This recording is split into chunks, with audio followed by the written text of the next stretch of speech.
అదే RTV app వార్తల్ని క్షణాల్లో చదివే అవకాశం ఉంటుంది. ఒక న్యూస్ పేపర్, ఒక టెలివిజన్ ఛానల్ మీ చేతుల్లో ఎప్పుడు ఉంటాయి. Hi Supriya. Hi Abhinav. Hi. మీకు డౌట్స్ ఏమైనా ఉన్నాయి? ఇంకా పోలీసులు మొత్తం ఫస్ట్ 11 గంటలకి ఇంటి దగ్గర బయలుదేరిన దగ్గర నుంచి సాయంత్రం 11:40 వరకు ఏం జరిగింది అనేది సీసీ ఫుటేజ్తో సహా చూపించారు. టాక్సాలజీ రిపోర్ట్ కూడా ఆయన మద్యాన్ని సేవించారు అని చెప్పారు. సో ఏదైనా హత్య జరిగి ఉంటుందా అనే కోణంలో విచారణ చేయడానికి ఎక్కడ కూడా కనెక్టింగ్ పాయింట్స్ లేవు అని చెప్తున్నారు. సో ఇప్పటికీ మీకు ఆధారాలతో కొన్ని డౌట్స్ ఏమైనా ఉన్నాయి? డౌట్స్కి నేను ఒకటి చెప్తానండి. డౌట్స్కి ఎప్పుడు ఎవిడెన్స్ ఉండదు. ఫస్ట్ ఆఫ్ ఆల్ డౌట్ అనే అంశాన్ని ఎవరైతే లేవనెత్తారో ఈ అనుమానానికి ఆధారం ఉండదు. అది ఒకటి ఫస్ట్ అది గుర్తు. మరి ఆధారాలు లేని డౌట్ లేనప్పుడు ఎక్కడో ఒక చోట క్లారిటీ రాదు కదా, ఇంక ఉండిపోతుంది. అంటే ఒక డౌట్కి దాన్ని విచారణ జరుపుకుంటూ వెళ్తే దానికి ఒక ఆధారం దొరుకుతుంది. ఆ డౌట్కి ఆధారం దొరకలేదు అంటే ఆ డౌట్ కాదు. నా ఫస్ట్ డౌట్ నేను ఒకటి చెప్తానండి. అంటే ఆ సీన్ ఆఫ్ అఫెన్స్లో నేను ఉన్నా, అక్కడ చూస్తున్నా ప్రతి పాయింట్లో ప్రతి మూవ్లో నేను ఉన్నాను.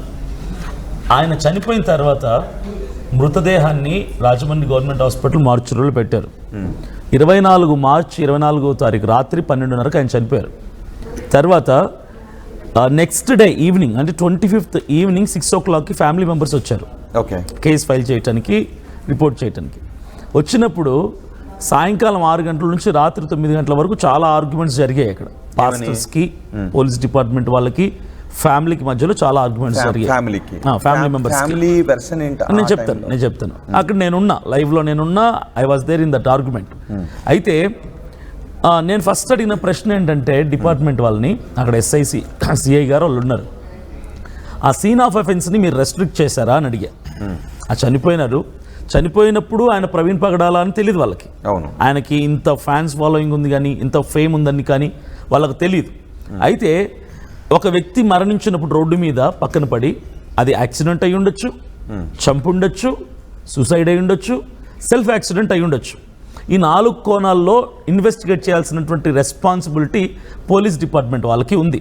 అయితే నెక్స్ట్ డే 25th ఈవినింగ్ 8:30కి నేను ఈ మాట అడిగా, సార్ ఆ స్థలాన్ని మీరు రెస్ట్రిక్ట్ చేశారా అంటే, అక్కడ వాళ్ళు ఏమన్నారంటే పోలీస్ డిపార్ట్మెంట్ వాళ్ళు, ఫ్యామిలీ మెంబర్స్ ఎవరైనా వచ్చి కేస్ ఫైల్ చేసే వరకు, కంప్లైంట్ ఇచ్చే వరకు మేము రెస్ట్రిక్ట్ చేయకూడదు, అది మా బాధ్యత కాదు అని అన్నారు.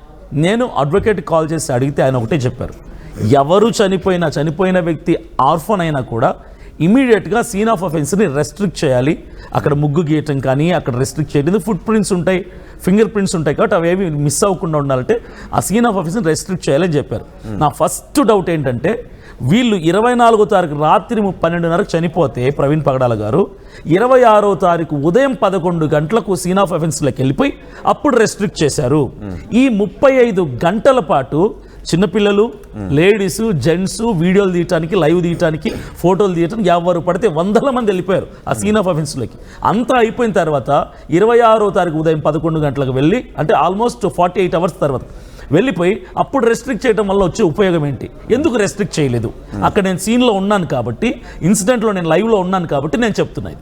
It's my first doubt. ఇక్కడ ఒక డౌట్, సీన్ ఆఫ్ అఫెన్స్ ని రిస్ట్రిక్ట్ చేయడం ద్వారా నేరం చేసిన వ్యక్తులకు సంబంధించిన సమాచారం తెలిసే అవకాశం ఉంటుందా? అది ప్రమాదమా, మర్డర్ అని తెలిసే అవకాశం ఉంటుందా? ఒకవేళ సీన్ ఆఫ్ అఫెన్స్ ని రిస్ట్రిక్ట్ చేయకపోతే నేరస్తులు ఎవరో తెలిసే అవకాశం ఉండకపోవచ్చు బహుశా. కానీ అది హత్య, ప్రమాదమా అనేది సీన్ ఆఫ్ అఫెన్స్ ని రిస్ట్రిక్ట్ చేయడం ద్వారా తారుమారైపోయే అవకాశం ఉండదేమో చాలా మంది. ఛాన్స్ లేదు. రిస్ట్రిక్ట్ చేయడం ద్వారా అక్కడికి ఎవరు వచ్చారు, కొత్త వాళ్ళు ఎవరైనా ఉన్నారా, అక్కడ వేరే వాళ్ళ వెంట్రుకలు ఉన్నాయి, వేరే వాళ్ళ ఆనవాళ్ళు ఉన్నాయి, ఫింగర్ ప్రింట్స్ ఉన్నాయి మాత్రమే తెలుస్తుంది. సో అది పోస్ట్ మార్టం రిపోర్ట్లోనో ఎఫ్ఎస్ఎల్ రిపోర్ట్లోనో ఇది హత్య అని తెలిస్తే దాన్ని రిస్ట్రిక్ట్ చేయకపోవడం కారణంగా హంతకులు తప్పించుకుంటున్నారు అనటానికి ఇది సపోర్ట్ అవుతుంది తప్ప ఇది హత్య, మర్డర్ అనటానికి సీన్ ఆఫ్ అఫెన్స్. నేను ఇది ఎందుకు ఈ డౌట్ రైజ్ ఎందుకు చేస్తున్నానంటే, పాయింట్ డే 1 నుంచి మొదటి నుంచి కూడా పోలీసులు ఈ కేసులో చాలా నిర్లక్ష్యంగా ఉన్నారు. వాళ్ళు సీరియస్గా లేరు. కనీసం రెస్ట్రిక్ట్ కూడా చేయలేదంటే వాళ్ళని అనుమానించాల్సి వస్తుంది ఈ వాళ్ళ విధానాలను బట్టి. రెండవ విషయం ఏంటంటే, ఫ్యామిలీ మెంబర్స్తో అక్కడ వాళ్ళు రిపోర్ట్ కంప్లైంట్ రాస్తున్నప్పుడు నేను చూడటానికి వెళ్ళాను. అతను కూర్చొని కంప్లైంట్ ఫైల్ చేస్తుంటే నేను చూడటానికి వెళ్ళాను. ఎస్ఐ గారు, కానిస్టేబుల్ వచ్చి నాకు రాసేతనికి అడ్డుపడ్డారు. సార్ నేను చూస్తాను అన్నా. అంటే ఎందుకు చూస్తారు, ఏం చూస్తారు, కంప్లైంట్ రాస్తున్నారు మీరు ఎందుకు చూస్తారని గట్టిగా నా మీద అరిచారు. నాతో పాటు కొంతమంది పాస్టర్స్ ఉన్నారు. అరిస్తే చూస్తే ప్రాబ్లం ఏంటని నేను వాళ్ళతో ఆర్గ్యుమెంట్ చేశాను. చాలా ఆర్గ్యుమెంట్ తర్వాత పక్కకి వెళ్ళారు, చూసుకోండి అన్నారు. నేను నిల్చొని చూశాను. ఆ కంప్లైంట్ అంతా అయిపోయిన తర్వాత వాళ్ళు యాక్సెప్ట్ చేస్తూ రాసింది ఏంటంటే, ఫ్యామిలీ మెంబర్స్ ఎవరైతే ఉన్నారో వచ్చిన వాళ్ళ బాడీ కోసం వాళ్ళు ఏం రాశారంటే, పోలీస్ డిపార్ట్మెంట్ వాళ్ళు మాకు కొన్ని ఫుటేజ్ చూపించారు. ఆ ఫుటేజ్లో ప్రవీణ్ పగడాల గారిని మేము రికగ్నైజ్ చేశాము.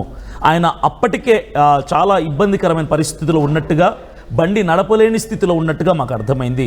అతను వెళ్తూ స్పృహ కోల్పోయి అదుపు తప్పి సెల్ఫ్ యాక్సిడెంట్ అయ్యి ఆయన చనిపోయాడని కన్ఫర్మ్ చేసి డిక్లేర్ చేసి ఆ కంప్లైంట్ రాస్తే వెంటనే నా కంప్లైంట్ కాపీ తీసుకొని చింపేశాను. ఎందుకంటే how can you declare it as an accident? ఏం చూసారు అప్పటికి? పోస్ట్ మార్టం అవ్వలేదు, సీసీ ఫుటేజెస్ ఇంకా ఏవి కూడా రాలేదు, ఒక 2 ఫుటేజ్ తప్ప. మీరు ఎలా డిక్లేర్ చేసి రాస్తున్నారు? పోలీసులు నాకు వాళ్ళకి ఎందుకు అడ్డుపడ్డారు? సో ఇక్కడ ఆల్రెడీ పోలీస్ వాళ్ళు ఫ్యామిలీ వాళ్ళు ఒక అండర్స్టాండింగ్ వచ్చారు, ఇది యాక్సిడెంట్ అని కంప్లైంట్ చేయటం. అంటే ఫ్యామిలీ మెంబర్స్ ఎందుకు అండర్స్టాండింగ్ వస్తారు అనిల్ అడిగి? అదే చెప్తున్నాను, లెట్ మీ కంటిన్యూ. అయితే ఆ కంప్లైంట్ పేపర్ చింపిన వెంటనే వాళ్ళు నా మీద గట్టిగా అరుస్తూ మీదకి వచ్చి వాళ్ళు ఒకటే అన్నారు, మీ స్వార్థం మీరు చూసుకుంటున్నారు, పాస్టర్లకు నెక్స్ట్ ఏం జరగకూడదని. మా స్వార్థం మేము చూసుకుంటున్నాం, మా ఫ్యామిలీ మెంబర్స్కి నెక్స్ట్ ప్రవీణ్ పగడాల గారికి అయినట్టుగా ఇంకొకరికి అవ్వకూడదని మా జాగ్రత్త మేము చూసుకుంటున్నాం. మీరు 1000 మంది వచ్చి ఇంకొక పాస్టర్కి ఇలా జరగకూడదు అనుకుంటున్నారు. మేము మా కుటుంబంలో ఇంకొకరు ఎవరు ఇలా అవ్వకూడదు అనుకుంటున్నాము. మాకు థ్రెట్ ఉంది, మాకు వార్నింగ్స్ వస్తున్నాయి, దయచేసి మా మృతదేహాన్ని మాకు ఇచ్చేయండి, మమ్మల్ని పంపించేయండి అని వాళ్ళు మాట్లాడారు. ఇది అక్కడ లైవ్లో జరిగినటువంటి విషయం. Clearly they declared that we have threat. ఓపెన్గా చెప్పారు. ఇంకోటి చెప్పారు, ఒకవేళ ఇది మర్డర్ అయినా కూడా మేము దీన్ని ఇష్యూ చేయదలుచుకోలేదు. ఎవరైనా చెప్తారు సార్ అట్లా? ఇది మర్డర్ అని రిపోర్ట్ వస్తే కూడా we don't want to make it issue, మేము సైలెంట్గా ఉంటాం. మేమందరం ఆశ్చర్యపోయాం వాళ్ళ మాటలకి. అదేంటి సార్ మర్డర్ అని వస్తే సైలెంట్ ఉండడం ఏంటంటే మాకు థ్రెట్ ఉందని చెప్పారు. సో దీన్ని బట్టి చెప్పండి. కనకసుగుణ మీరు ఏమైనా చెప్పగలుగుతారా? నేను చెప్పడానికి చాలా విషయాలు ఉన్నాయి, మీరు నాకు కొంచెం టైం ఇస్తే చెప్తాను. ఓకే, అభినవ్ చెప్పిన వాడుకున్నా. అనిల్ మీరు కూడా చెప్పాల్సి ఉంటుంది. ఫ్యామిలీ మెంబర్స్ ఒక భయంలో ఉన్నారు, అందుకే అది మర్డర్ అని తెలిసినప్పటికీ కూడా వాళ్ళు పోలీసులు ఏది చెప్తే అది ఓకే అంటానికి కామ్గా ఉండిపోయారని అభినవ్ అంటున్నారు. ఫస్ట్ పాయింట్, మీరు హెడ్లైన్స్లో అది ఆగని కేఏ పాల్, హర్ష్ కుమార్ పోరాటం అని వేస్తున్నారు. దయచేసి నా రిక్వెస్ట్ ఏంటంటే పోరాటం కాదు, ఆరాటమైనా వేయండి.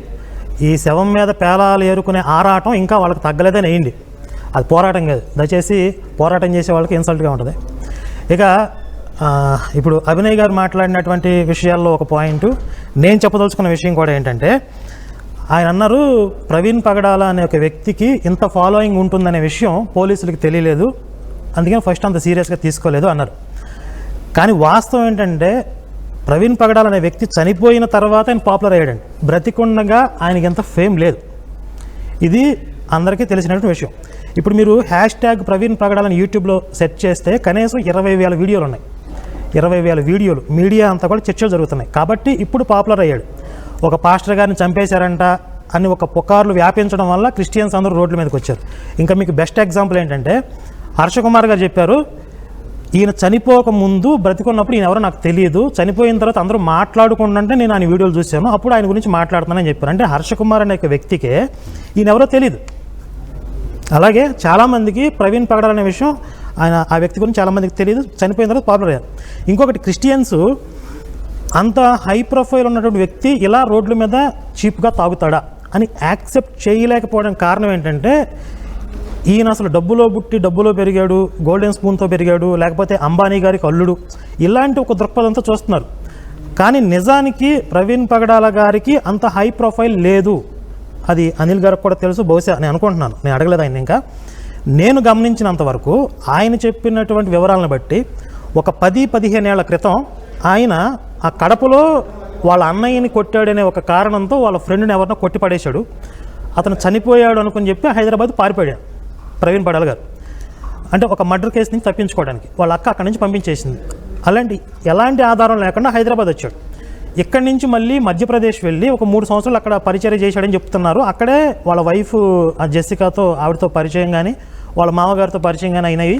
ఆ మామగారు వాళ్ళ కూతురునిచ్చి పెళ్లి చేశాడు. ఆ తర్వాత ఒక 5 సంవత్సరాల క్రితం, ఒక 5-6 సంవత్సరాల క్రితం నేను ప్రవీణ్ గారితో డిబేట్స్ చేశాను రక్షణ టీవీలో. ఇప్పుడు ఈయన డబ్బులో పుట్టి డబ్బులో పెరిగి ఒక గోల్డెన్ స్పూన్తో పుట్టి పెరిగిన వాడైతే ఆయనకు ఒక భావజాలం ఉంది, సొంతంగా కొన్ని ఎజెండాలు ఉన్నాయి. ఆయన సొంతంగా ఒక టీవీ ఛానల్ పెట్టలేని స్థితిలో ఉన్నాడా? రక్షణ టీవీలో హోస్ట్గా పనిచేశాడు ఆయన. రక్షణ అనే ఒక ఛానల్ శాటిలైట్ ఛానల్ కూడా కాదు, అది ఒక చిన్న యూట్యూబ్ ఛానల్ కంటే కొంచెం పెద్దదై ఉండొచ్చు.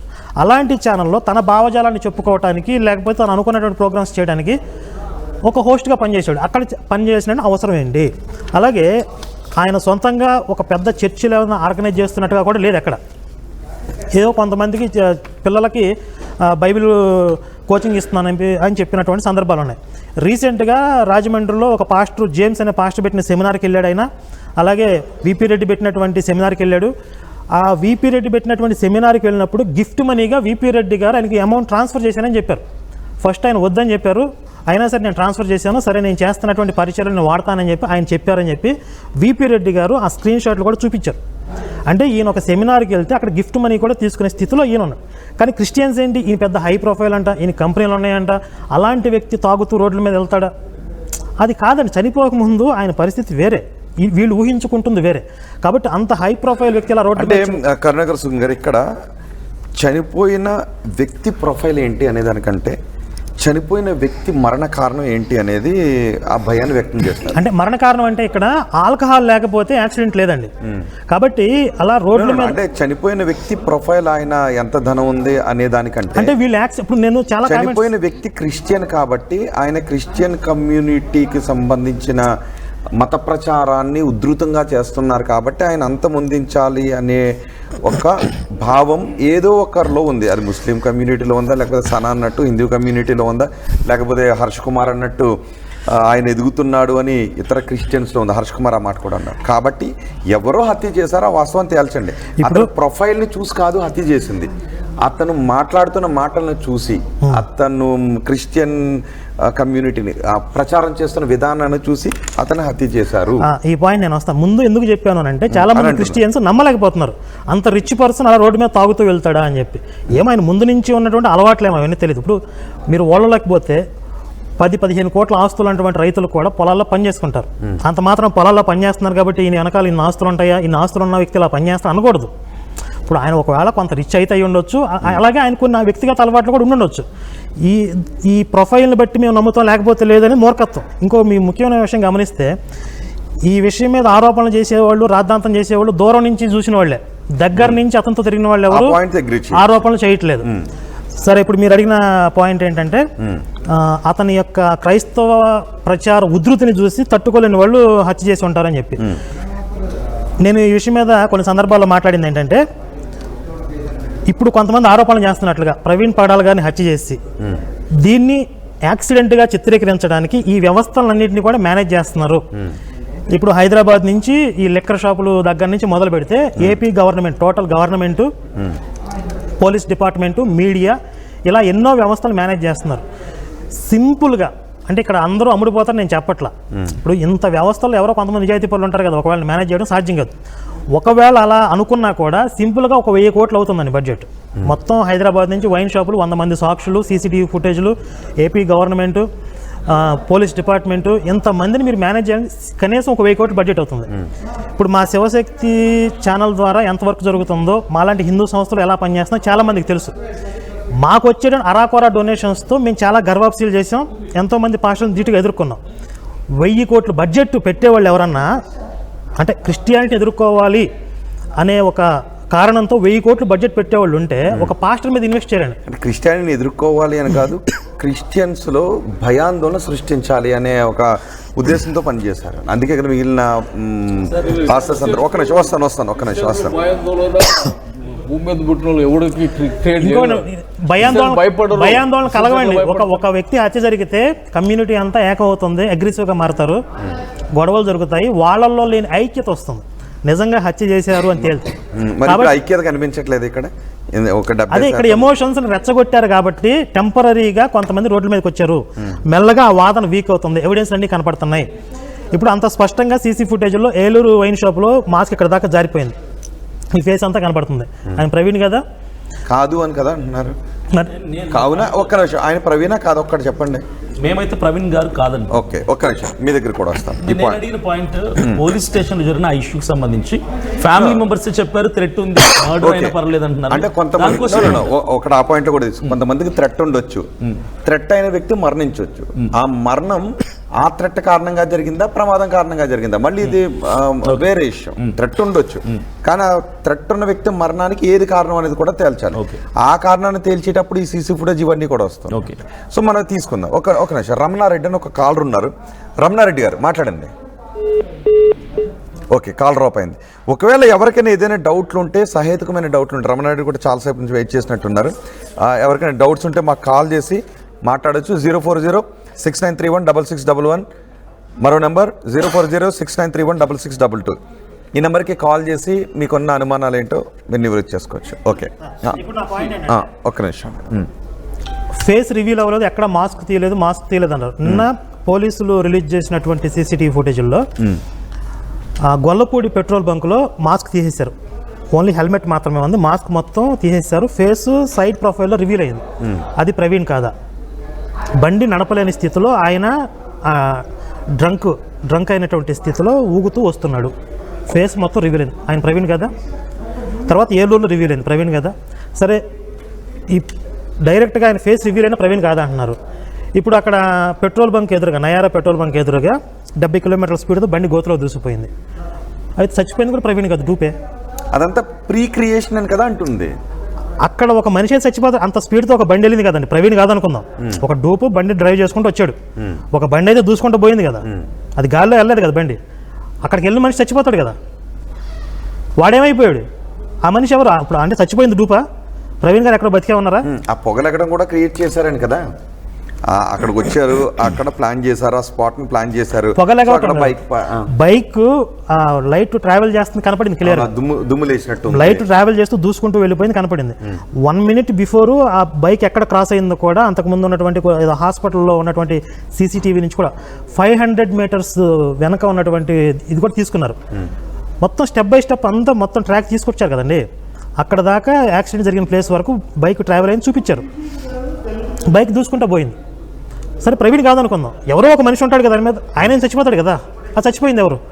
పోనీ ఆ చచ్చిపోయిన వ్యక్తి డూపా అంటే ఫేస్ అలా ప్లాస్టిక్ సర్జరీ ఏదో సినిమాలో చూపిస్తారు, అలా సర్జరీ చేసుకుని వచ్చిన వ్యక్తి చచ్చిపోయాడా? 1 సంవత్సరం 2 సంవత్సరాల తర్వాత ప్రవీణ్ గారు వస్తారా? ట్విస్ట్ రివీల్ చేస్తారా? పోనీ నిన్న పోలీసులు చెప్పిన దాంట్లో మార్చి 10, 12 తారీఖుల్లో లాలాగూడ సుధా వైన్స్లో 2 సార్లు ఆయన వైన్స్ తీసుకున్నట్లుగా పే చేసినట్టుగా చెప్పారు పోలీసులు.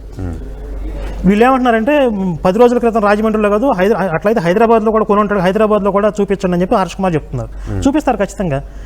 అంటే మీరు డిమాండ్ చేసే కొద్దీ ఇప్పుడు వాళ్ళు ఐజీ గారు ఏం చెప్పారు, కొంత డిగ్నిటీ మెయింటైన్ చేద్దాం, ప్రైవసీ మనం కొంత వాళ్ళకి రెస్పెక్ట్ ఇద్దామని చెప్తున్నారు.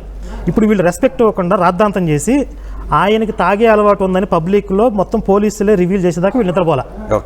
ఇప్పుడు ఇంకా రచ్చ చేసే కొద్దీ ఆయనకి 1 సంవత్సరం 2 సంవత్సరాలు బ్యాంక్ స్టేట్మెంట్ తీయండి, ఎన్నిసార్లు వైన్స్ తాగాడో, ఎక్కడెక్కడ పే చేసాడో అర్థమైంది. ఓకే, అభినవ్ గారు వస్తాను, అనిల్ గారు మీ దగ్గరికి వస్తాను. ఇప్పుడు వీళ్ళు చెప్పే పాయింట్స్ ఏంటంటే అండి, ఆయన వైన్ షాప్ దగ్గరికి వెళ్ళాడు, తాగాడు. ఇప్పుడు తాగేది ఒప్పించాలా, తాగాడు తాగలేదు కంటెంట్ కాదు ఇక్కడ. ఆయన హత్య చేయబడ్డా చేయలేదా, ఇది కంటెంట్. ఇది పోలీసులు చేయలేదు అంటున్నారు. ఏంటి? పోలీసులు హత్య చేయబడలేదు చెప్తారు. యావత్ క్రైస్తవ సమాజం అంతా, 2 రాష్ట్రాల వారే కాదు ప్రపంచం అంతా కూడా ఈ ఇన్సిడెంట్ మీద ఎవరైతే దృష్టి పెట్టారో వాళ్ళంతా maximum number 85% of Christianity people వాళ్ళందరూ చెప్తుంది ఒకటే, ఇది ఖచ్చితంగా బ్రూటల్ మర్డర్ అంటున్నారు.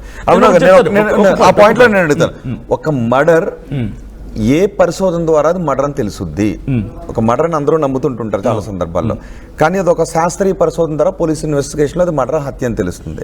సో పోలీసులు ఒక శాస్త్రీయ ఇన్వెస్టిగేషన్ చేసి ఇది యాక్సిడెంట్ అని చెప్పామని అంటున్నారు, కానీ ఇది మేము మర్డర్ నమ్ముతున్నాము అని అంటున్నారు. ఇప్పుడు ఏం జరిగితే ఇది మర్డర్ హత్య అనేది తేలుతుంది? ఇప్పుడు నయారా పెట్రోల్ బంక్ ఆపోజిట్ లో ఆ వ్యక్తి మరణించి ఉన్నాడు. నయారా పెట్రోల్ బంక్ లో 3 సీసీ కెమెరాలు ఉన్నాయి, లెఫ్ట్, రైట్, స్ట్రైట్. రోడ్డుకి స్ట్రైట్ గా ప్రవీణ్ పగడాల్ గారు మరణించి అక్కడ పడి ఉన్నారు. ఇప్పుడు నేను అడిగేది ఏంటంటే, 3 సీసీ కెమెరాలు వర్కింగే. మేము వెళ్ళి అక్కడ మేనేజ్మెంట్తో మాట్లాడితే 3 వర్కింగే. పోలీస్ డిపార్ట్మెంట్ వాళ్ళు వచ్చి 3 సీసీ ఫుటేజెస్ తీసుకెళ్లారన్నారు. మాకు ఇస్తారని అడిగితే లేవు సార్ మా దగ్గర అన్నారు. సీసీ ఫుటేజ్ ఎవరు కూడా ఒరిజినల్ పెట్టుకుని కూడా ఇవ్వరు, అవి జస్ట్ కాపీ చేసుకుని వెళ్ళిపోవచ్చు. అయితే పోలీస్ డిపార్ట్మెంట్ వాళ్ళు నిజంగా క్లారిటీ ఇవ్వాలి, ప్రజలకు స్పష్టంగా సుస్పష్టంగా ఇది చూపించాలి అనుకున్నప్పుడు సైడ్ సీసీ కెమెరా ఫుటేజ్ ఎందుకు చూపించారు? అది కూడా జస్ట్ 30 సెకండ్స్ మాత్రమే. పెట్రోల్ బంక్ లో మరణించే మీకు ప్రశ్న ఇప్పుడు చెప్పండి. పోలీస్ డిపార్ట్మెంట్ వాళ్ళు క్లియర్గా అప్పీల్ చేశారు, మీకు ఏ ఆధారాలన్నా మా దగ్గర తీసుకురండి, మీకే అనుమానాలన్నా మా దగ్గర రండి, మేము స్పష్టత ఇస్తామని. మీకు ఇప్పుడు ఆ ఫుటేజ్లు కావాలని చెప్పి పోలీస్ డిపార్ట్మెంట్ మీరు ఏమైనా అప్రోచ్ అయ్యారా? అడిగాం. ఎవరిని అడిగారు? ఎస్పీ ఆఫీస్కి వెళ్ళాము, మేము అడిగాం. అడిగితే అన్ని తీస్తామండి, బయటకు తీసుకొని వస్తామని చెప్పారు. పోలీస్ డిపార్ట్మెంట్ వాళ్ళు అడిగాము, మాకు ఆన్సర్, మేము చాలా విషయాలు మేము అప్రోచ్ అవుతూనే కాదండి.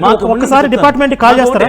ఆ బైక్ మీద ఆయన పడకంటే ముందు అరగంట ముందు ఫుటేజ్ కావాలి, అక్కడ పడిన తర్వాత అరగంట ఫుటేజ్ కావాలి. అది కూడా Nayara bunk straight camera front camera ఉన్న ఫుటేజ్, చనిపోవడానికి ముందు అరగంట, చనిపోయిన తర్వాత అరగంట ఫుటేజ్ మాకు ఇస్తే మేము నమ్ముతాం.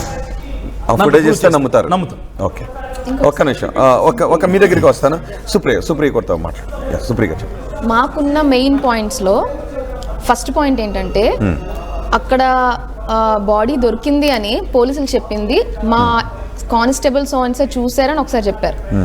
సెకండ్ ఏంటంటే 112 నుంచి కాల్ వచ్చిందని చెప్పారు. Okay, what ever it is. ఇందులో ఫైనల్గా అందరూ చూసేది ఏంటంటే పోస్ట్ మార్టం రిపోర్ట్ కోసం. వాళ్ళు డిక్లేర్ చేసిందంటే డంక్ అండ్ డ్రైవ్ అని చెప్పారు. ఇది మేము ఎందుకు అంగీకరించట్లేదంటే పోస్ట్ మార్టం రిపోర్ట్స్లో 3 టైప్స్ ఉంటాయండి. ఏంటంటే ante mortem post mortem, next post mortem or no burnt mark. Ante mortem అంటే అంత హెవీ బైక్ హైదరాబాద్ నుంచి కంటిన్యూగా ఎక్కడ ఆగకుండా వస్తున్నారని, మేబీ మధ్యలో ఎక్కడ ఆగినా ఎగ్జాస్టర్ పైప్ చాలా హీట్ ఎక్కిపోయి ఉంటుంది. సో ఆయన వచ్చిన ఫోర్స్కి బైక్ స్కిడ్ అయి పడిపోతే ఆయన మీద పడితే థైతో సహా ఆయన బైక్ పొజిషన్ ఎలా ఉందంటే అబ్డామన్ ప్లస్ థై మీద ఉంది ఎగ్జాస్టర్. అది కాలితే స్కిన్ ప్లస్ బోన్ వరకు ఫ్లెష్ వరకు కాలిపోద్ది. అది బుల్లెట్ కున్న పవర్. అది ఖచ్చితంగా కాలింది అంటారు. సెకండ్ అంటే పోస్ట్ మార్టం రిపోర్ట్. అంటే పోస్ట్ మార్టం అంటే మనిషి చనిపోయిన తర్వాత బైక్ మీద పడితే బైక్ వేడిగా ఉంటే కాలుతుంది కానీ బ్లడ్ రాదు, వైట్గా అయిపోద్ది, స్కిన్ అంతా తోలు ఊడిపోయి వైట్గా అయిపోద్ది. నో బాంట్ మార్క్ అంటే మనిషి చనిపోయిన తర్వాత కాసేపు అయిన తర్వాత బండి తెచ్చి పెడితే బండి వేడి ఎలా ఉందో జస్ట్ అచ్చు పడుతుంది అంతే. అక్కడ మనకు బాడీ మీద కనిపించింది ఏంటండి, ప్యాంట్ మీద జస్ట్ అచ్చు కనిపించింది, కాలినట్టు అచ్చు ఉంది కానీ కాలిపోయి బోన్ తగిలేంత వేడి బైక్ ఉంటే ఖచ్చితంగా అది మర్డర్ అని చెప్పొచ్చు. ఒకటి ప్రూఫ్ ఉందండి, ఎవిడెన్స్ ఉంది. పంచనామాకి లోపలికి అంటే ఒక గాయం మనిషికి బతికుండగా జరిగిందా, చనిపోయిన తర్వాత జరిగితే ఖచ్చితంగా బోన్ కూడా కాలిపోద్ది, బోన్ వరకు నేను ఖచ్చితంగా ఎవరు సైన్స్ వాళ్ళతో మాట్లాడి డాక్టర్స్ తో మాట్లాడి వాళ్ళు దాన్ని ఇగ్నోర్ చేశారా, అనుకుంటున్నారా? ప్యాంట్ వరకే హీట్ అయింది, బాడీ కాలేదు అంటున్నారా? ప్యాంట్ మీద మచ్చ ఉంది సార్, మచ్చ ఉంది స్కిన్ కాలేదు. కానీ మీ పాస్టర్లు కొంతమంది అజయ్ బాబు ఎవరో మాట్లాడిన వీడియోలో ప్యాంట్ కాలకుండా తొడ మీద 6 ఇంచెస్ కాలిపోయిన ఈ గాయం ఉంది. వేడి తగిలితే ప్యాంట్, ఎందుకంటే బుల్లెట్ బైక్, అది నార్మల్ బైక్ కూడా కదా, బుల్లెట్ బైక్ ఎగ్జాస్ట్ చాలా హీట్ ఉంటది, అది కాలితే ప్యాంట్ కానీ లోపల కూడా మచ్చ ఉంటది ఖచ్చితంగా. మనం జస్ట్ మచ్చ ఉంది అంటే ఏంటి, లైట్ గా హీట్ తగ్గిపోయింది, బైక్ తెచ్చి పెట్టారా, అంత ఫోర్స్ మీద పడితే లైట్ గా హీట్ తగ్గిపోవడం కాదండి. ఇప్పుడు ఆయన హైదరాబాద్ నుంచి నాన్ స్టాప్ గా అక్కడికి వెళ్ళా, విజయవాడలో 3 గంటలు ఆగారు. మళ్ళీ విజయవాడ నుంచి బయలుదేరిన తర్వాత ఏలూరులో దాదాపుగా ½ అవర్ ఆగి ఉండొచ్చు. ఏలూరు నుంచి కొవ్వూరుకి ½ అవర్ జర్నీ, ఇంకొక ½ అవర్ అయితే రాజమండ్రి వెళ్ళిపోయాడు. కాబట్టి ఇప్పుడు బైక్ ఎక్కడైతే యాక్సిడెంట్ అయ్యిందో అంతకుముందు ½ అవర్ మాత్రమే జర్నీ చేసింది, ఎందుకంటే ఏలూరు ఆగాడు. అక్కడ ఆయన వైన్ షాప్కి వెళ్ళాడు, 10-15 నిమిషాలు అక్కడ స్పెండ్ చేశాడు. బహుశా అది డ్రింక్ చేయడానికి కూడా 10 నిమిషాలు 15 నిమిషాలు అక్కడ ఆగి ఉండొచ్చు. కాబట్టి ½ అవర్ లో హీట్ చల్లారిపోయింది. ½ అవర్లో ఎంతవరకు హీట్ చల్లారిపోయిందో, మళ్ళీ జర్నీ స్టార్ట్ చేసినాక ½ అవర్లో ఎంత హీట్ అయిందో దాన్ని బట్టి అక్కడ కాలు ఉంటుంది. మీరు చెప్తున్నట్లుగా ఇప్పుడు ప్యాంట్ మీద మచ్చ ఉంది, దాని నుంచి స్కిన్కి లైట్గా అంటుకుంది అంటే ఇప్పుడు మీరు చెప్తుంది రీజనబుల్గానే ఉంది. మెయిన్ సైన్స్ పరంగా అయితే అందరూ వెయిట్ చేసేది సార్. అందరూ తాగి చచ్చిపోయాడు, ఒక మనిషి చనిపోతే మానవత్వం తినంటే మాట్లాడరు. సో మేము యాక్సెప్ట్ చేయట్లేదు కాబట్టి, క్రిస్టియన్స్ యాక్సెప్ట్ చేయట్లేదు కాబట్టి మీరు యాక్సెప్ట్ చేయాలంటున్నారు. అసలు క్రిస్టియన్స్ సత్యాన్ని మేము అంగీకరిస్తాం, ఆయన నిజంగా అట్లా ఉందని మేము అంగీకరిస్తాం, దానికి అగ్రీ అవుతున్నాం. కానీ కొన్ని పాయింట్స్ ఉన్నాయి మాకు, ఆయన షర్ట్ మీద షూ మార్కులు ఉన్నాయి. అదే ఆయన శరీరం మీద తొడపైన ఒక కాలిన గాయం అయితే ఉంది. అది ఆయన చంపిన తర్వాత ఒక బైక్ తక్కువ వేడితో ఉన్న బైక్ తీసుకొచ్చి పెట్టారు, అందుకని కాలింది అని అంటున్నారు. ఓకే, కానీ దాన్ని ఇగ్నోర్ చేశారు పోస్ట్ మార్టం ఇన్వెస్టిగేషన్. లేదండి, ఇప్పుడు నేను చెప్పిన దానికి క్లారిటీ ఇచ్చింది అదే. ఏలూరులో హాఫ్ అన్ అవర్ అక్కడ ఆగిపోయాడు కాబట్టి అక్కడ విజయవాడ నుంచి బయలుదేరినటువంటి హీట్ కూడా అక్కడ ఆల్మోస్ట్ చల్లారిపోయింది. ఇప్పుడు వీళ్ళు చెప్తున్న దాని ప్రకారం తక్కువ హీట్ ఉన్న వెహికల్ పడితే ఎంత కాలింది అంత కాలింది అంటారంటే కొంతమూరు వరకు 120 కిలోమీటర్లు వస్తుంది. 120 కిలోమీటర్లు నాన్ స్టాప్ గా బండి ట్రావెల్ అయినప్పుడు రాయల్ ఎన్ఫీల్డ్ సైలెన్సర్ చెయ్యి పెడితే మొత్తం ఎముకలతో సహా కాలిపోద్ది. కరుణాకర్ గారు అన్నట్టుగా ఏలూరు నుంచి క్యాల్కులేట్ చేద్దాం అంటే 1 అవర్ జర్నీ లేదా 1.5 అవర్ జర్నీ తర్వాత ఆ బండి మీద బైక్ ని స్టార్ట్ చేసి ఉంచిన ఇప్పుడు ఏలూరులో అది పోస్ట్ మార్టం రిపోర్ట్ లో ఎలా పేర్కొన్నారు అనేది నాకైతే తెలియదు. పోస్ట్ మార్టం రిపోర్ట్ ఉంటుంది ఒంటిపైన లేదా పోస్ట్ మార్టం రిపోర్ట్ దాని గురించి ఎక్స్ప్లెయిన్ చేశారు లేదు, నాకు పూర్తి వివరాలు తెలియదు. కానీ వీళ్ళు చెప్తున్న వెర్షన్లోనే, ఇంతకుముందు పాస్టర్లు మాట్లాడిన వెర్షన్లోనే ప్యాంట్ కాలకుండా లోపల తొడలో 6 ఇంచుల గాయం ఉందని చెప్పి ప్రచారం చేశారు, వీళ్ళే ప్రచారం చేశారు. ఇప్పుడు వీళ్ళే ఏమంటున్నారంటే లోపల గాయం పెద్దగా లేదు, ప్యాంట్ కాలిందని చెప్తున్నారు.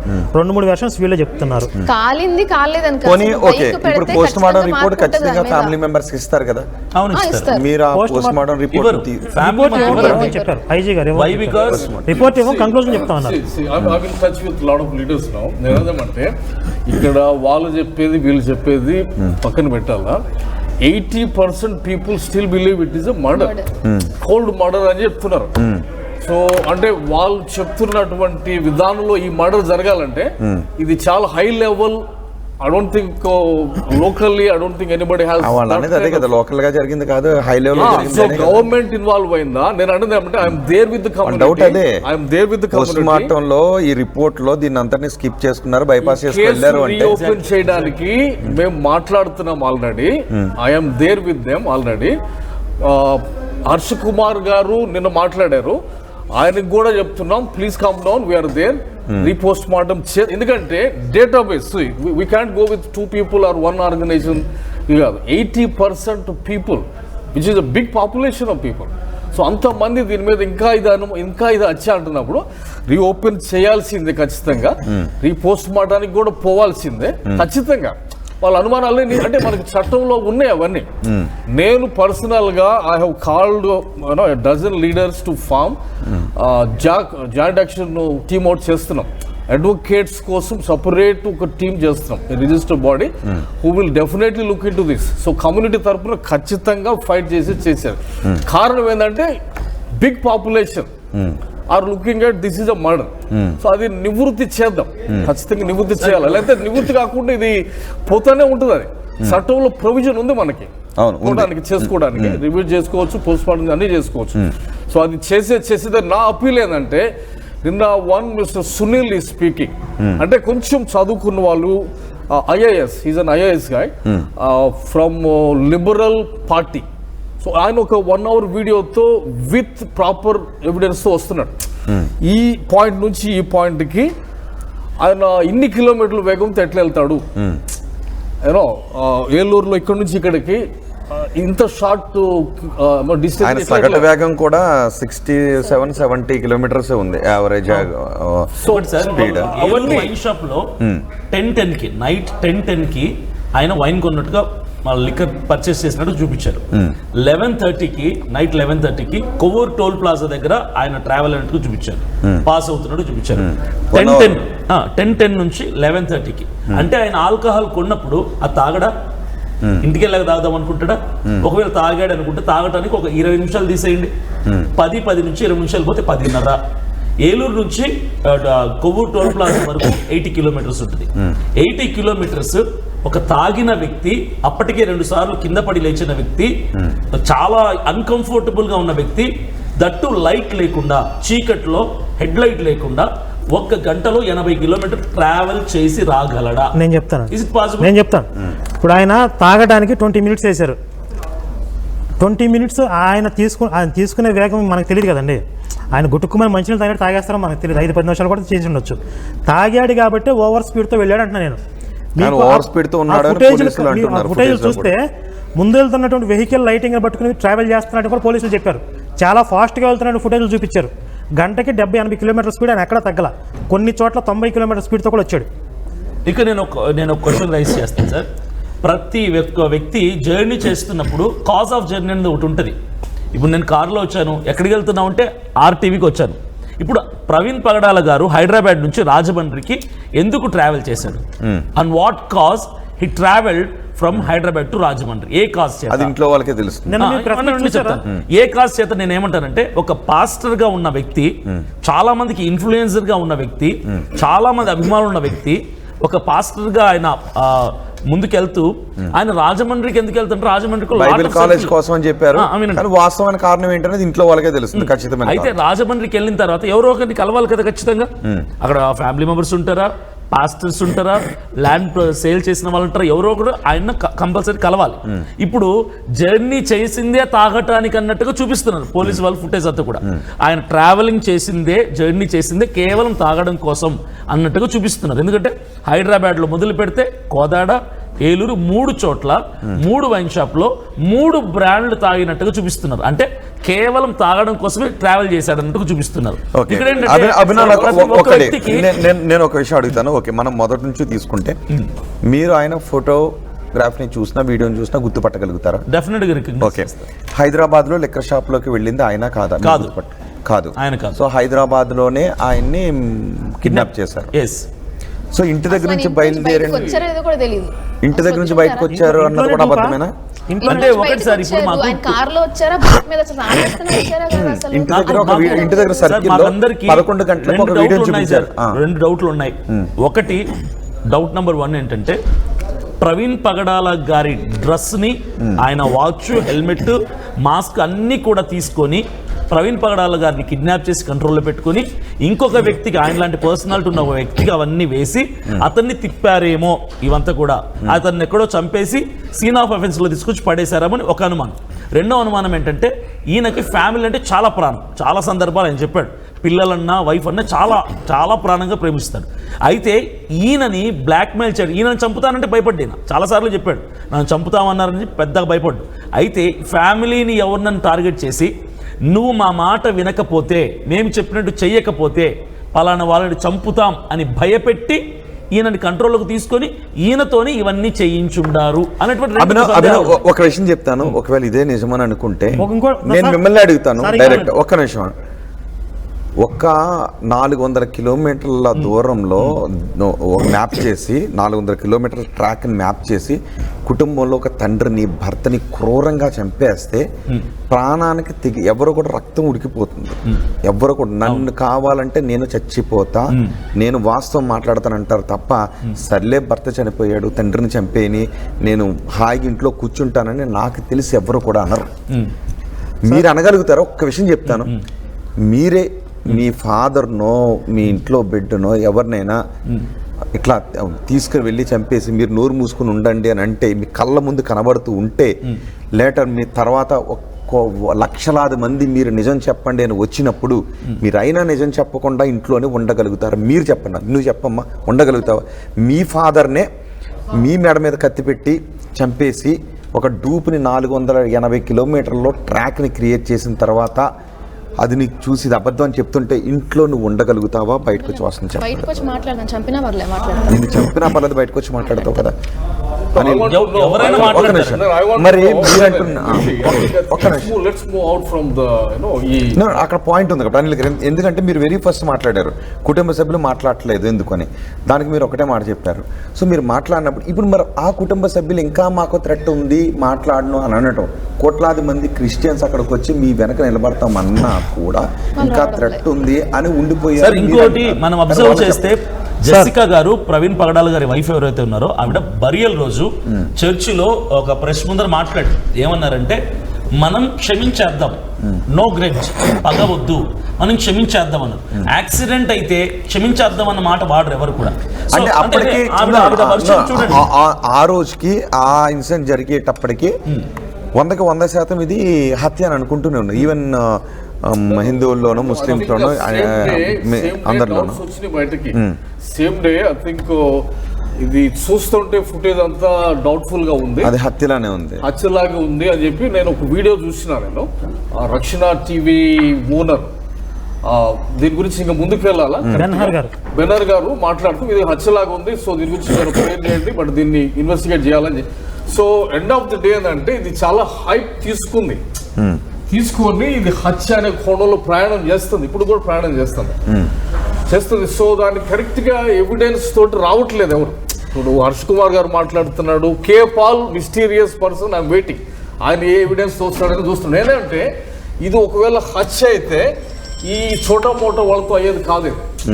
అంత పెద్ద విధానంలో ఒక డూప్ని మ్యానుఫ్యాక్చర్ చేసి 300 కెమెరాలు ఇవన్నీ అంటే చాలా పెద్ద స్కెచ్ డెఫినెట్గా ఉండాలి.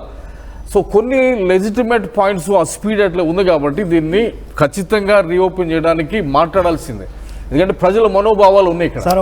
ఒక విషయంలో ఒక విషయం, ఒకటి ఇన్వెస్టిగేషన్, 2 ఫ్యామిలీలో భయాలు ఉంటే తొలగించాల్సిన బాధ్యత కమ్యూనిటీ పైన ప్రభుత్వాల పైన ఉంటుంది.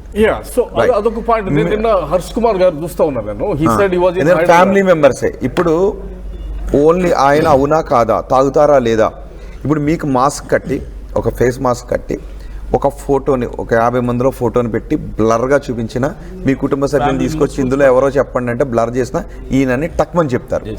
సో అది ఎంత బ్లర్గా ఉన్నప్పటికీ ఆయన అవునా కాదని ఫ్యామిలీ మెంబర్స్ మాత్రమే గుర్తుపట్టగలుగుతారు. వాళ్ళకి తెలిసిన ఇక్కడ ఫాదర్నో భర్తనో క్రూరంగా చంపేసినప్పుడు నా ప్రాణం నిలబడితే చాలే అని చెప్పి ఎవరు కూడా ఉండరు, మీరు కూడా ఉండరు. ఈ రెండింటికి అక్కడ మ్యాచ్ కావట్లేదు. సో ఇప్పుడు కోట్లాది మంది వచ్చి మీ ప్రాణానికి ఏం కాదు, మా ప్రాణం అడ్డు అని నిలబడిన కుటుంబ సభ్యులు బయటకు వచ్చి చెప్పరా అనే ఒక డౌట్ వస్తుంది బయట. ఇదే ఇష్యూ సార్, సేమ్ మీరు ఇప్పుడు చెప్పిందే పోలీస్ స్టేషన్ లో మేము పాస్టర్స్ అందరం వాళ్ళకి చెప్పాం, మేమందరం కుటుంబ సభ్యులకి, ఫ్యామిలీ మెంబర్స్ కి మేము చెప్పాం. ఆ కంప్లైంట్ రాస్తున్నప్పుడు మీ అందరికీ మేము అడ్డుగా ఉన్నాం, మీకేమీ కాదు, మీ ఫ్యామిలీకి ఏమీ కాదంటే చెప్పడానికి 100 చెప్తారు, కానీ రేపు ప్రాబ్లం వచ్చినప్పుడు ఫేస్ చేయాల్సింది మేమే అని ఫ్యామిలీ మెంబర్స్ అన్నారు. సో వాళ్ళు చాలా భయంలో ఉన్నారు సార్. క్లియర్గా మీరు అన్నట్టుగా హ్యుమానిటీ ఉన్న వాళ్ళు ఎవరైనా సరే, ఒక భర్త చనిపోయినా, తండ్రి చనిపోయినా, ఆ స్థాన కుటుంబీకులు ఎవరు కూడా మౌనంగా ఉండరు. చంపినా పర్లేదని బయటకు వచ్చి నిజం చెప్తారు. కానీ ఈ ఫ్యామిలీ మెంబర్స్ ఎందుకు రావటం లేదంటే చాలా విపరీతమైన థ్రెట్ ఉంది. మరి ఎక్కడి నుంచి అంత ప్రెషర్ ఉందో అంత భయం కలిగించారో. కానీ ఒక ఫ్యామిలీలో ఇలాంటి ఇన్సిడెంట్ జరిగినప్పుడు భయం కంటే వాళ్ళపైన ప్రేమ, వాళ్ళకి జరిగినటువంటి అన్యాయమే ఓవర్కమ్ చేస్తాయి. ఏమైపోయినా పర్వాలేదని భయం అంతా పోతుంది. నిజానికి బయటకు వచ్చి నో ఇది చంపారు, న్యాయమే కావాలంటే చంపుకోండి అని రోడ్డు మీదకి వచ్చి కూర్చుంటారు మీలాగా. ఇప్పుడు మనం అనుకున్నట్టుగా ఇప్పుడు ఆయన తాగాడు అనుకుందాం, ఫ్యామిలీ మెంబర్స్ కూడా తాగుతాడని తెలుసు అనుకుందాం. తాగడం గురించి కాదు, తాగేయడం లేదని వదిలేసేయండి ఫస్ట్. అంటే మీరు అన్నారు కదా చూపించినప్పుడు రికగ్నైజ్ చేసి ఆ ఫుటేజ్ ఇప్పుడు తాగేయడం లేదని వదిలేసేయండి. హైదరాబాద్ లోనే ఆయన కిడ్నాప్ అయ్యాడు అని మీరు అంటున్నారు కాబట్టి, హైదరాబాద్ లో మనిషి ఆయన కాదు అంటున్నారు కాబట్టి, ఈవెన్ చిల్లకల్లులో టోల్ ప్లాజాలో క్రాస్ చేస్తున్న వ్యక్తి ఆయన కాదు కుటుంబ సభ్యులు గుర్తుపట్టగలుగుతారు. మీరు హైదరాబాద్లో గుర్తుపట్టాల్సిన అవసరం లేదు. సో ఆ వ్యక్తి అవునా కాదో కుటుంబ సభ్యులు చెప్తే చాలా విషయాలు పడాపంచలు అయిపోయే అవకాశం ఉంది. ఆయన తాగడలేదు నాకు అవసరం కూడా లేదు. మరణం ఎలా సంభవించింది అనేది నాకు కావాలి, బైక్ మీద ఉన్నది ఆయన కాదా అనేది నాకు కావాలి. సో ఆయన హైదరాబాద్లోనే కిడ్నాప్ అయిపోతే ఆ చిల్లకల్లులోనో లేకపోతే కొంతమూరు దగ్గర టోల్ ప్లాజా దాడుతుందో ఆయన కాదు. సో కొంతమూరు దగ్గర టోల్ ప్లాజా దాడుతుంది ఆయన కాదా లేదా అనేది కుటుంబ సభ్యులు చెప్పగలుగుతారు. తాగారా లేదని పక్కన పడేయండి, వదిలేయండి. సో ఆ బైక్ మీద ఉంది ఆయన కాదా చెప్తున్నాండి సార్. ఒకవేళ ఆయన తాగుతాడని కుటుంబ సభ్యులకు తెలిసినా సరే, ఈ తాగే సంబంధించిన వైన్ షాప్ దగ్గర ఏవైతే పర్చేస్ చేస్తున్న ఫుటేజ్ బయట పెట్టారో, ఏ ఫ్యామిలీ మెంబర్ అయినా సరే బయటకు వచ్చి అది అబద్ధం అని చెప్తారు. మరణం పక్కన పెడితే ఈ ఫుటేజ్ అబద్ధం అని చెప్తారు ఎవరైనా. ఏ వైఫ్ అయినా, ఏ బిడ్డలైనా, ఏ మదర్ అయినా, ఏ రిలేటివ్ అయినా సరే అది అబద్ధం అని చెప్తారు. నిజంగా తాగుతాడని తెలిసినా కూడా వాళ్ళకి, ఎందుకంటే ఇది మొత్తం సొసైటీ మొత్తం సర్క్యులేట్ అవుతుంది కాబట్టి చెప్తారు. కానీ వీళ్ళు అక్కడ బయటికి రాలేదు, ఇక్కడ బయటికి రాలేదు. టోటల్గా వీళ్ళు ఒక భ్రమలో, ఒక భయంలో, ఏదో చంపేస్తారని భయంలో ఉన్నారు సార్. కాబట్టి వాళ్ళు ఎక్కడ కూడా బయటికి రావటం లేదు. ఓకే, ఇద్దరు కాలర్స్ ఉన్నారు మీ దగ్గర కూడా వస్తారు, ఒకసారి వాళ్ళని కూడా చెప్పండి. ప్రాబ్లం ఏంటంటే ఇప్పుడు వాళ్ళ క్రిస్టియన్స్ తరపున 3 ఉన్నారు. ఇప్పుడు నన్ను కూర్చోబెట్టి వాళ్ళ వెర్షన్ మీరు తీసుకుంటున్నారు అనుకోండి, ఇప్పుడు వాళ్ళు చెప్పేదానికి నన్ను సమాధానం చెప్పినవాడు, లేకపోతే వాళ్ళు చెప్పేదాన్ని నేను సర్టిఫై చేసి నేను కూర్చోడానికి అన్నట్లుగా ఉంటుంది. మీకు ఒక కాలర్ తీసుకుని నెక్స్ట్, ఎందుకంటే ఆయన చాలా టాపిక్స్ రైజ్ చేసి వెళ్ళిపోయారు. ఓకే, దెన్ ఒక కాలర్ చాలా సేపు వెయిట్ చేస్తున్నారు కాబట్టి నాగేశ్వరరావు ఏలూరు నుంచి ఉన్నారు. నాగేశ్వరరావు గారు, బహుశా కాలర్ కూడా మీరు ఆన్సర్ చేయాల్సి వస్తుంది. తప్పకుండా. నాగేశ్వరరావు గారు. హలో, నాగేశ్వరరావు గారు మాట్లాడండి సార్. హలో, నాగేశ్వరరావు గారు వినిపిస్తుందండి? వినిపిస్తుందండి. ఇప్పుడు అక్కడ ప్రవీణ్ పెగడాల కొంచెం వాల్యూమ్ పెంచండి. PCR ప్రవీణ్ పెగడాల గారు సార్. హలో, రాజగోడ కూడా మనకు అందుబాటులో ఉన్నారు. రాజగోడ గారు హాయ్ అండి, మీతో ఒక్క నిమిషంలో మాట్లాడతాను నేను. ఓకే, నాగేశ్వరరావు గారు మాట్లాడండి. స్టైల్ ఉంది కదా, మీ మాట వినిపించట్లేదు. PCR కొంచెం వాల్యూమ్. ప్రవీణ్ గారు అక్కడ లెక్చర్ షాప్ లోకి వచ్చారు కదా, అర్థమైందా? ప్రవీణ్ గారు లెక్చర్ షాప్ లోకి వచ్చినప్పుడు నడిచే విధానం, వాకింగ్ స్టైల్, అవునవును నడిచే వెళ్ళారు. సో అప్పుడు అతనికి ఇప్పుడు ఇక్కడ ఒక ఆయన బ్లాక్ షర్ట్ వేసుకున్న పాస్టర్ గారు ఉన్నారు కదా, సో ఆయనకి పర్టికులర్ గా నాకు తెలుసు ఆయన ఎలా ఉంటారో అని చెప్పేసి అంటున్నారు. ఆ వాకింగ్ విధానం ఆయన తెలుసా? 100% ఆ పర్సన్ కాదా? ఓకే, ఆయన లెక్కర్ తీసుకోవడానికి నడిచి వెళ్ళారు కదా, ఆ వాకింగ్ విధానం కూడా తెలుసుకోవాలి కదా. ఆ వాకింగ్ 100% అక్కడ ఉన్న వాళ్ళ మిస్సెస్ కి తెలుసు ఆ పర్సనా కాదా అనేది. అట్ ది సేమ్ టైం ఆయన వాకింగ్ చేసిన స్టైల్ విధానం అనేది ఆయన చర్చిలో కూడా సీసీ కెమెరాలో రికార్డ్ అయ్యి ఉంటుంది. సో దాంతో కంపేర్ చేసుకోవచ్చు కదా. ఓకే ఓకే, మేము ఒక డౌట్, ఇంకొకరు చందు కూడా ఉన్నారు. చందు కాల్ కూడా తీసుకుందాం. చందు హైదరాబాద్ నుంచి. చందు గారు మాట్లాడండి. చందు గారు సార్, గుడ్ ఆఫ్టర్నూన్. నమస్తే అండి, చెప్పండి. ఇప్పుడు లైవ్ లో ఉన్న వాళ్ళందరికీ నమస్కారం. ఓకే అండి, ఇప్పుడు పాస్టర్ ప్రవీణ్ గారు మై వైన్ కొనలేదు అని అంటారు షాప్ లో. సరే, పక్కన పెడదాం, అది కొనలేదు. అంటున్నారు. ఎక్కడ తాగారంటే అది ఆయనకు తెలుసు, ప్రవీణ్ గారు తెలుసు. నెక్స్ట్ ఈ అభయ గారు అంటారు ఇది మర్డర్ అని. ఓకే, పోనీ మీ దగ్గర ఎవిడెన్స్ ఉంటే ఇంతమంది ఉన్నారు కదా, మీరు పెద్దవాళ్ళు ఉన్నారు, పాస్టర్స్ ఉన్నారు, మీరందరూ ఎవిడెన్స్ అన్ని కలెక్ట్ చేసి హానరబుల్ సుప్రీంకోర్టుకి కానీ ప్రెసిడెంట్కి కానీ లేకపోతే హైకోర్టుకి ఇవ్వండి. మీరు సిబిఐ ఎంక్వైరీ అడగండి. అడిగితే వాళ్ళు అప్పుడు చేస్తారు కదా. మీరు ఎందుకు భయపడుతున్నారు? మరి ఎవిడెన్స్ మీ దగ్గర ఉంటే చూపించండి. ఆ రాజా బోడా గారు, నెక్స్ట్ అజయ్ బాబు ఖమ్మం అతను, నెక్స్ట్ కొంతమంది పాస్టర్స్ ఉన్నారు కదా, మీరు అందరూ వెళ్ళి కలవండి. అక్కడ తప్పే ఉందంటూ. ఓకే, ఎస్, ఆన్సర్ చేస్తారు మీ దగ్గరికి. దీనికి ఆన్సర్ ఆయన మీ దగ్గరికి వస్తారు, నెక్స్ట్ మీకు ఇస్తారు. ఇప్పుడు అడిగింది ఏంటంటే మిమ్మల్ని అడిగారు. ఒకటా వాకింగ్ స్టైల్ మీకు తెలుసు కాబట్టి ఆల్రెడీ దీని మీద రెండు డౌట్స్ చెప్పాను. ఒకటి, ప్రవీణ్ పగడాల గారిని కంట్రోల్లోకి తీసుకుని ఫ్యామిలీ మెంబర్స్ చంపుతామని చెప్పి ఈయనతోనే ఇవన్నీ చేయించుండొచ్చు అనే ఒక కోణం చెప్పాను. ప్రవీణ్ పగడాలతోనే చేయించుండొచ్చు, ఇదంతా చేయించుండొచ్చు, ప్రవీణ్ పగడాలని ఉండిండొచ్చు. మీకు తెలుసా తెలీదా? అక్కడ ఆయన వాకింగ్ స్టైల్ నాకు తెలియదండి. అక్కడైతే ఆయన రికగ్నైజ్ చేయలేదు నేను. సో ఆయన కంట్రోల్లో తీసుకుని ఆయనతో చేయించి ఉండొచ్చు, లేదంటే ఆయన డ్రెస్ అంతా కూడా కంట్రోల్లో తీసుకుని, ఫోన్ కూడా కంట్రోల్లో తీసుకుని ఆయన పక్కన పెట్టి ఇంకొక క్యారెక్టర్ని పెట్టి చేయించి ఉండొచ్చు. ఈ రెండు అనుమానాలు మీకు చెప్పాను నేను. సో నేను చెప్పేది ఏంటంటే ఫైనల్గా, ఒక వ్యక్తి ఒక బీడీలు తాగేవాడు కూడా బ్రాండ్ మెయింటైన్ చేస్తాడు, సిగరెట్ తాగేవాడు ఒక బ్రాండ్ మెయింటైన్ చేస్తాడు, వైన్ తాగేవాడు, లిక్కర్ తీసుకునేవాడు, ఆల్కహాల్ తీసుకునేవాడు బ్రాండ్ మెయింటైన్ చేస్తాడు. ఎక్కడ పడితే అక్కడ ఏ బ్రాండ్ పడితే ఆ బ్రాండ్ తాగడు. ఇప్పుడు పోలీస్ డిపార్ట్మెంట్ ఇచ్చిన పోస్ట్మార్టం రిపోర్ట్లో 3 వైన్ షాప్స్లో 3 రకాలుగా ఆయన తీసుకున్నాడు, 3 రకాల బ్రాండ్లు తీసుకుని తాగాడు. అంటే ఒక వ్యక్తి ఆహారం కానీ ఇది కానీ అలవాటు ఉంటే ఏం తీసుకుంటాడని మనం చెప్పలేం.